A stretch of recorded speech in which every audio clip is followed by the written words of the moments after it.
छोटी बहू और नाग देवता की करवा चौथ व्रत कथा।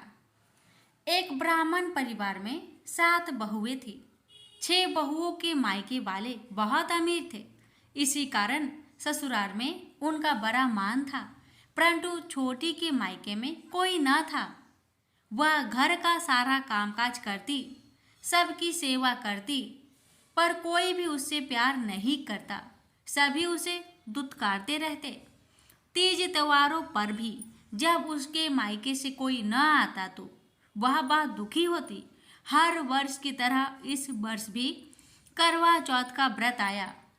अन्य बहुओं के मायके से उनके भाई करवा लेकर आए, पर छोटी के मायके में यदि कोई होता तो करवा लेकर आता। सासू भी छोटी को खरी खोटी सुना रही थी। वह दुखी हो घर से निकल पड़ी और जंगल में जाकर रोने लगी।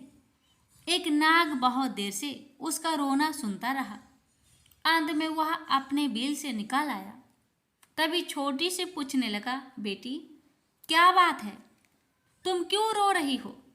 छोटी बोली, आज करवा चौथ है, मेरा कोई भाई नहीं है। यदि कोई मेरा भाई होता तो आज जरूर करवा लेकर आता। नाग को छोटी पर दया आई।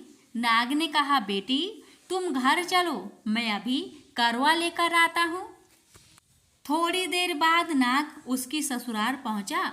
ससुराल वाले इतना सामान देखकर चकित हो गए। सासू भी प्रसन्न हो गई। तब सासू ने प्रसन्न मन से छोटी को नाग देवता के साथ भेज दिया।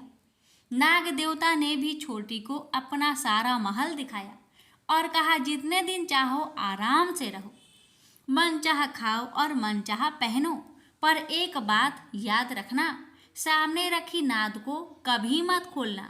छोटी सारा समय महल में आराम से काटती, पर नाद के बारे में उसकी उत्सुकता बढ़ती जाती। एक दिन जब घर में कोई न था, उसने नाद को उठाकर देखा तो हजारों छोटे छोटे सांप के बच्चे इधर उधर रेंगने लगे। उसने जल्दी ही नाद को ढक दी। जल्दी में एक सांप की पूंछ नाद के नीचे आकर कट गई। शाम को नाग के आने पर छोटी ने अपनी गलती स्वीकार कर ली। नाग ने उसे क्षमा कर दिया। अब छोटी के ससुराल में उसकी बड़ी इज्जत होने लगी। जिस सांप की पूंछ कटी थी उसे अब सभी बांडा कहकर तंग करते। एक दिन उसने अपनी माँ से पूछा कि मेरी पूंछ कैसे कटी है।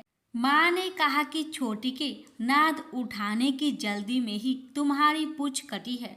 तो वह बोला कि मैं छोटी से बदला लूँगा। माँ के बहुत समझाने पर भी वह एक दिन चुपचाप छोटी के घर जाकर छुप गया और मौका पाकर उसे काटने की सोचने लगा। वहाँ छोटी और उसकी सासू में किसी बात पर बहस हो रही थी। तो छोटी कसम खाकर कह रही थी कि मैंने ऐसा नहीं किया। वह कह रही थी कि मुझे बांडा भैया से प्यारा कोई नहीं है।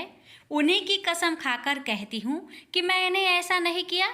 बांडा ने जब सुना तो सोचने लगा, जो मुझसे इतना प्यार करती है मैं उसे ही काटने आया हूँ। वह चुपचाप चला गया। माँ ने पूछा, ले आए बहन से बदला? वह कहने लगा, माँ बहन से कैसी बदला? तभी से बांडा भाई हुआ, छोटी बहन हुए।